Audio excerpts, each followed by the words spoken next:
As the Chicago Bears begin rookie minicamp here this weekend, we are previewing Ryan Poles' 8-man class from the 2025 NFL Draft. And today, we're going with their first-round pick, number 10 overall, Colston Loveland. We're bringing on Zach Shaw, who covers Michigan for 24/7 Sports, Michigan Insider. Zach, first off, man, thanks for hopping on, taking the time to do this today. Absolutely. Thanks for having me on. Yeah, let's get right into it. I think it's kind of fair to say that maybe national NFL fans were a little shocked when it was Colston Loveland at number 10. I think a lot of people connected the Bears and a tight end with, Tyler Warren. But looking more into it, I think it's now I'm less shocked. I understand the move. What was kind of the reaction around the Michigan fan base and maybe guys you work with, people was it a little surprising, or did you guys kind of feel like all along that Loveland was as good as Warren?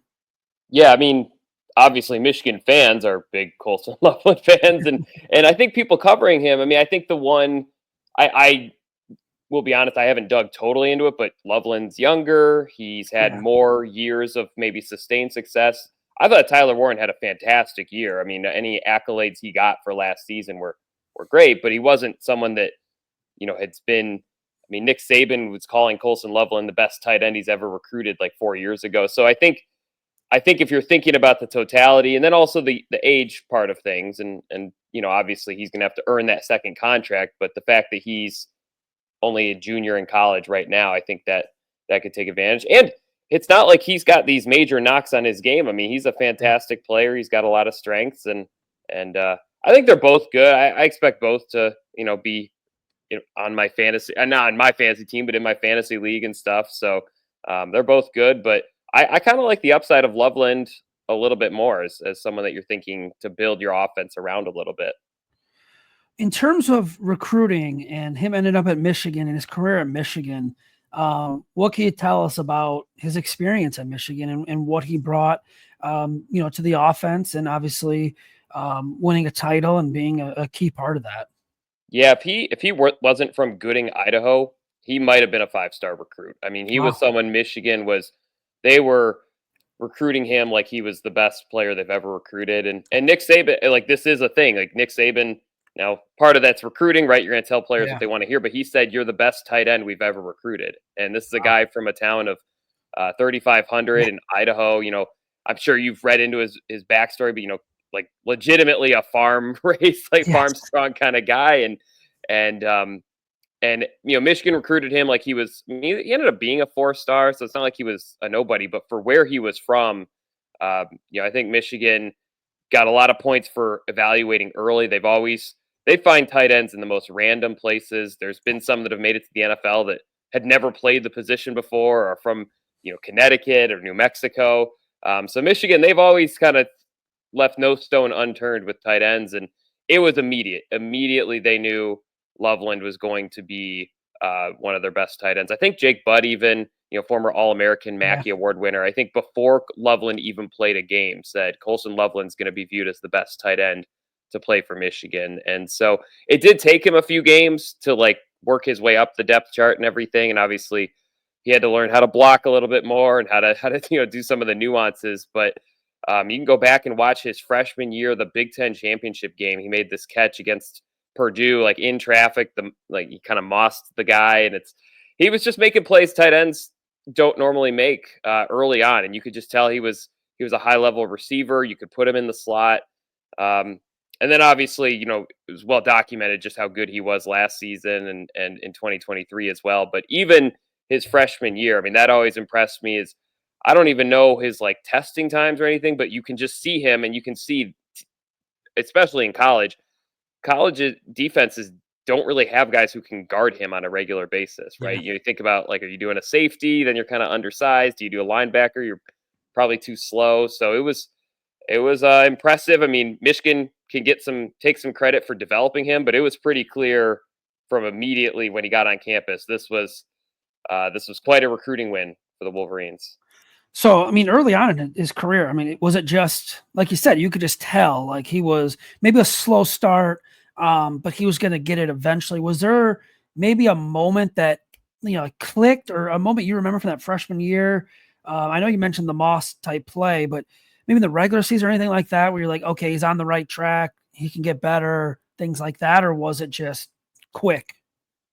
I think really just that November, all of a sudden, I mean, he's passing guys who on the depth chart who were drafted, right, and Yeah. who at least have had a cup of coffee in the NFL, and it was very clear that he had a tight end size and wide receiver skills. He Okay. had great hands right away.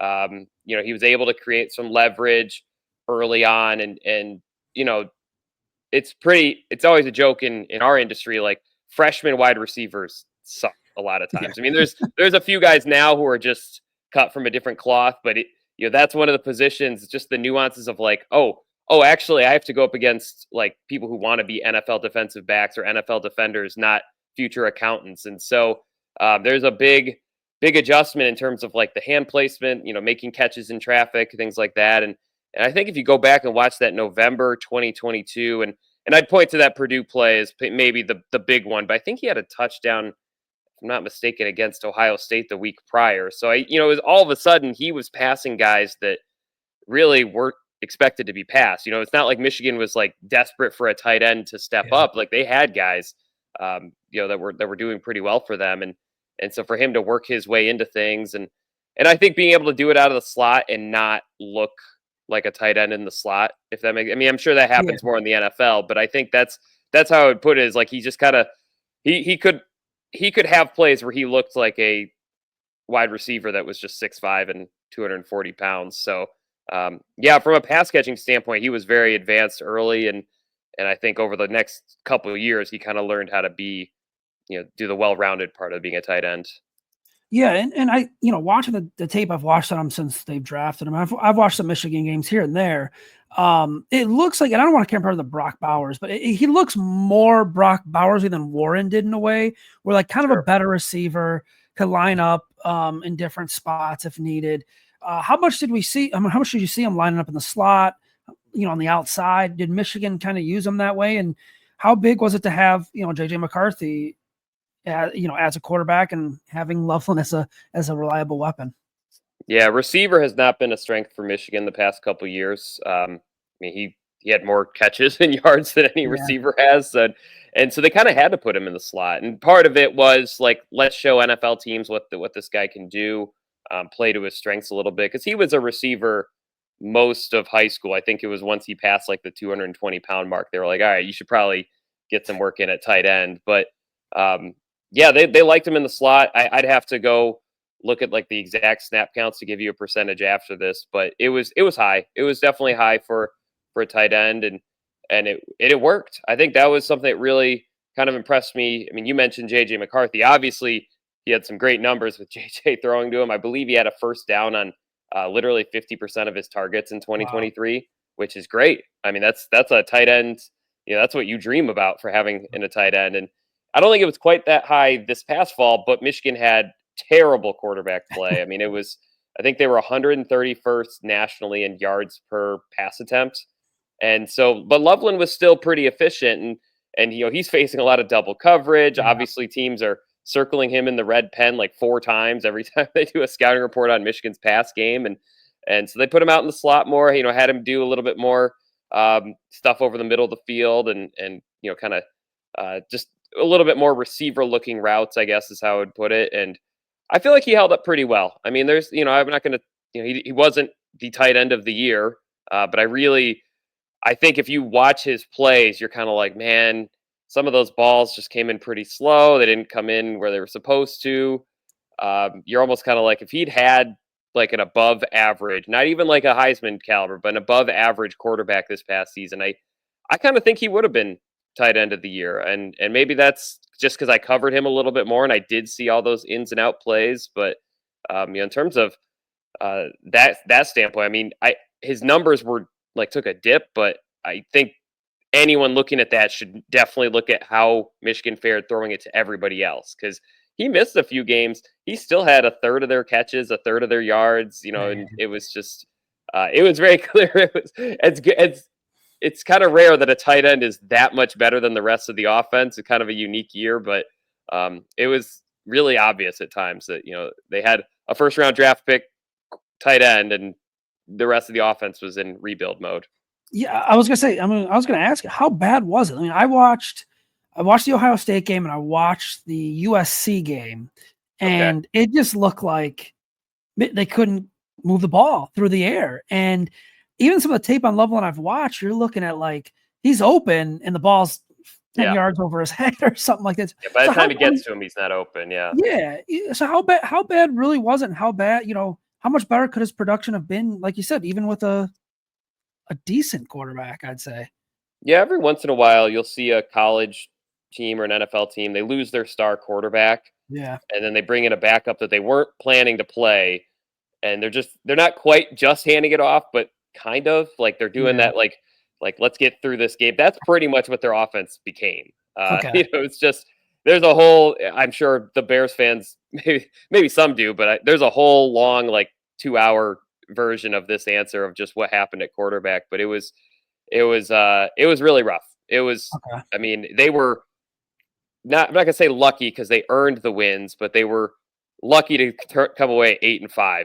Beating Yeah. Ohio State, beating Alabama, because I think it could have been so much worse. And I think it really actually. I'm going to say this because we're talking a lot of X's and O's about Loveland. I did want to point this out. I was thinking about it this morning. They had a team with like four guys who were expected to be first round draft picks that Okay. were remnants from 2023, and it was clear right away this team was not going to contend for the playoffs, the title. At one point they lost 2 or 3 games in a row.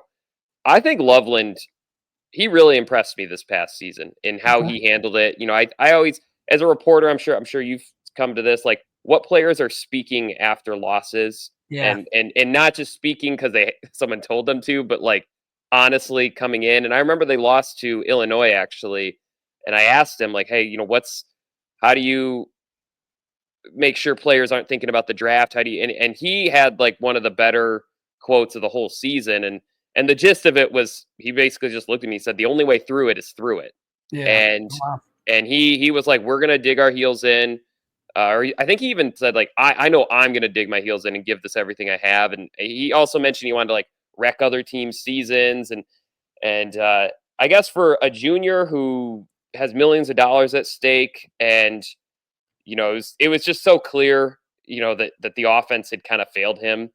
I think I came away pretty impressed. I was like, no, this is a guy who is not going to make excuses, point fingers, be a baby when things are challenging. And I'm sure everyone listening probably hopes the Bears don't have to deal with that. But the reality is, this we don't know when this offense will really click in the way that it can. And so I did want to point that out, that I thought his character, I'm a plus for him character wise, because I mean, covering Michigan for as many years I have, I mean, there are players who, when the season is you're no longer contending for a Big Ten title, they don't give up, but I do think it is easy to start thinking about your draft future or things like that. I mean, football, it needs to be a sport where you have to want to win more than your opponent, and I thought Loveland continued to bring that. So that not an X's and O's thing. I don't have a cool stat to back it up, but that I will say, of the guys who were drafted really highly from Michigan from this team, I thought Loveland impressed me the most with his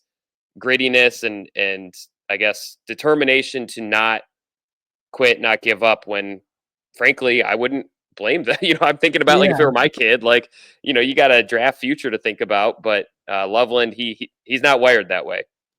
No, that's very good to hear. And we've spoke with him already a couple times. We're set to speak with him again this week. And he just seems like such a good kid. And he's got, the right Yeah. head on his shoulders. My last question to you, and we'll wrap it up. You mentioned a little bit about the blocking earlier. The Bears run a lot of 12 person. They're going to run a lot of 12 personnel under Ben Johnson. They have Cole Kmet. What should we expect blocking wise from Loveland, at the NFL level? Yeah, Michigan, I don't think he was never a liability for them. Obviously, Okay. they run a ton. I mean, Yeah. they're very much, they always have two tight ends out there. It seems like they love to run the football. When they pass on first and second down, you're kind of like, oh, they're stressing a little bit. They're behind, and you watch that 2023 season and 2022 as well. I mean, even though they had JJ McCarthy, they were very much a run first offense, especially when they were in control of the game. So blocking was it was not optional. I think Okay. about, there's a couple teams that produce tight ends I think Penn State, sometimes they have tight ends and they're not really asked to block a ton. In Okay. Michigan, it was you weren't getting away with that, even if you were Colston Loveland. But I will say, I think few would argue that's a strength of his yet. I think that's still something he's got to work on. I think his contact courage is there, right? He's not afraid of a block, or he's not going to go in half-heartedly. I think it's just more the technique, because I don't know if he did a single block in high school, right? He's playing wide receiver and playing for a very small school. I mean, I'm sure they were just kind of like go long like every time. So I think it was something, and that's where him being only 21, I believe, is a factor. Is if he didn't need to, but if he had played at Michigan 2 more years, that's 2 more years where he's working on his blocking before he gets to the NFL. So I'm sure he would even say that's where he needs to grow the most to make that adjustment to the NFL. And I did feel like he was a willing blocker, though. I never saw him like kind of go in with half-heartedly or anything like that. So it did feel like the willingness was there, and I think Michigan, it does seem like they get a lot of guys drafted just for like the special teams and the blocking. I think they're a little NFL style in how they're kind of like, no, you don't get to. We're not catering to your wants and needs that much. Like you got to be physical to be successful at Michigan. Awesome. Good stuff, Zach. Where can everyone follow you, read your work, anything else you want to plug or promote? Yeah, sure. _ Zach Shaw is my Twitter handle. The MichiganInsider.com it's a lot more Michigan stuff than Colston Loveland stuff. But if you are a Michigan fan listening to this, be sure to check that out. It's part of the 24/7 Sports Network. So, yeah, I'm excited to see what Loveland does too. I mean, he's the highest drafted skill player from Michigan in 20 years since Braylon Edwards. I didn't even think of that. So it's the highest drafted tight end ever, I believe. So I know a lot of Michigan fans. There's a lot of Michigan-Chicago overlap, but I'm sure a lot of people, even that aren't Bears fans, are going to kind of see what Loveland can do, because Michigan, they take a lot of pride in their tight ends, and I think Loveland's the best one. So curious to see what's next for him. Yeah, I hope we got a good one. Thanks again, Zach. I really appreciate it, man. Absolutely. Thanks for having me on.